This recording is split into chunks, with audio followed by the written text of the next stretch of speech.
Hello, BookTube. It's a beautiful, peaceful morning here at Hyde Cottage, full of sleeping dogs and distant deadlines. This is one of them. Is sleeping right there. They both are. They're sleeping on either side of me. Although the puppy keeps waking up. That's all right. Uh, and I have a little mail haul, and it ends with a box. So I thought we'd go through the mail together and see what we get. Starting with this top one, which is a novel. Oh, good. Okay, this is Gateway to the Moon by Mary Morris. And I requested it because it sounded good. In 1492, two history altering events occurred. The Jewish and Muslim populations of Spain were expelled, and Columbus set sail for America. Many Spanish Jews chose not to flee and instead became Christian in name only, maintaining their true religious life and traditions in secret. One such secret Jew, Luis de Torres, accompanied Columbus as his interpreter. Um, don't chew on that. Don't chew on that. Don't. Here, hold on a second. Technical difficulties. I don't want an electrocuted puppy. There we go. Don't chew on that. Just behave yourself. Chew on me instead. His journey was only the beginning of a long migration. Over the centuries, de Torres' descendants traveled from Spain and Portugal to the hills of New Mexico, settling there long before the Pilgrims arrived in New England. Soon they lost their Jewish heritage. 500 years later, in these same hills, Miguel Torres, a young amateur astronomer, finds himself trying to understand the mystery that surrounds him and the town where he was raised. Uh, and that sounds. I've read a lot about that Jewish diaspora uh, and the forced conversions and whatnot in nonfiction, but I've seldom read it in fiction. And once again, it's as amorphous a thing as that I get a good vibe off the book. So when it comes out, they say when it comes out, this comes out a long time from now. Yeah, it comes out in April. Oh my! Whatever the winter has in store, we'll be through it by April. When it comes to April, we'll be out the other side and looking for summer. So what's this next one here? Okay, this is due in January. This is from Harvard University Press, and it is Supreme Justice by Paul Finkelman. Slavery and the nation's highest court. Mm, that's a great subject.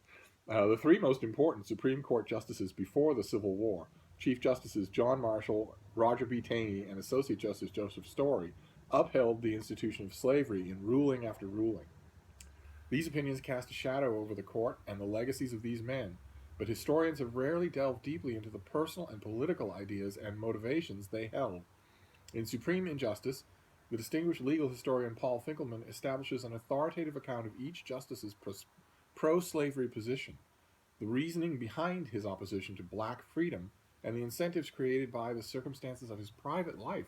Boy, okay, that description sounds fascinating, but shouldn't this be a longer book? If that's the case, good lord. You write a book this length just covering that ground with just John Marshall. We'll see. Maybe Paul Finkelman is a master of concision. Let's move on. What is this next one here? Oh, another Harvard University Press. Oh my. Okay, this comes out in January.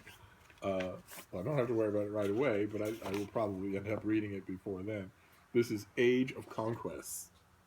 The subtitle is The Greek World from Alexander to Hadrian, and it's by Angelos Chaniotis, who is a professor of history at Princeton.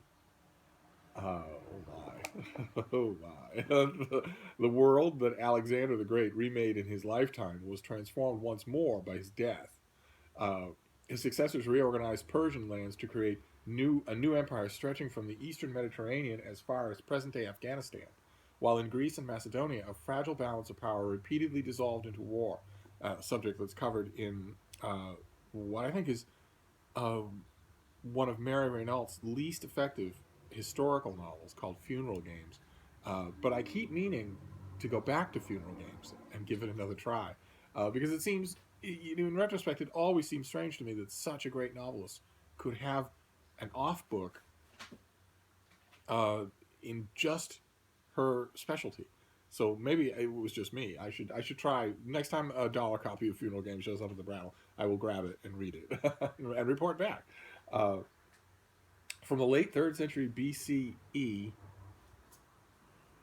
to the end of the first, Rome's military and diplomatic might successively dismantled these post-Alexandrian political structures one by one. uh, wow. Okay. Wow. Oh, fantastic. Okay. Age of Conquest is going. I'm tempted to read it now. I'm trying to put off reading anything from 2018 because 2017 has a lot of work left in it. But I might not be able to resist. And then we get the box, and then we'll be done for this particular mail haul. What have we got here? Oh. Oh. It's the finished copy of the new translation of Crime and Punishment by Michael Katz. Wow. Okay. I think I've mentioned this on this channel before. I was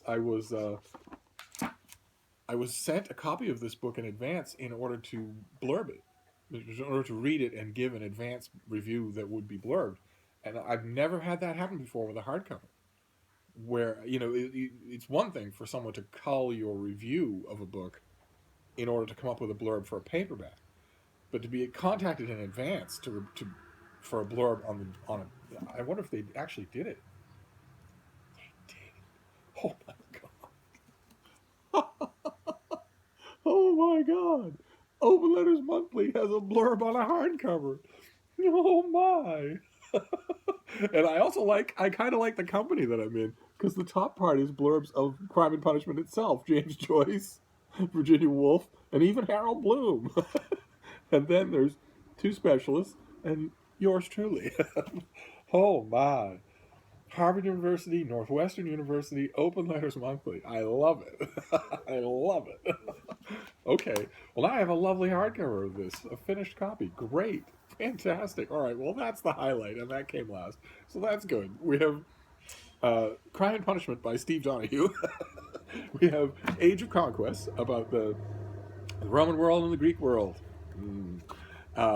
Gateway to the Moon, a novel, and Supreme Injustice, a book about uh, the Supreme Court and slavery. An absolutely fascinating subject. Actually, this wasn't a bad haul just in general. So I'm going to go for now and just sort of gaze longingly at this Crime and Punishment because that's a first. I've never had that happen before. But I'll be back. Plenty of other stuff to talk about. Thank you, BookTube.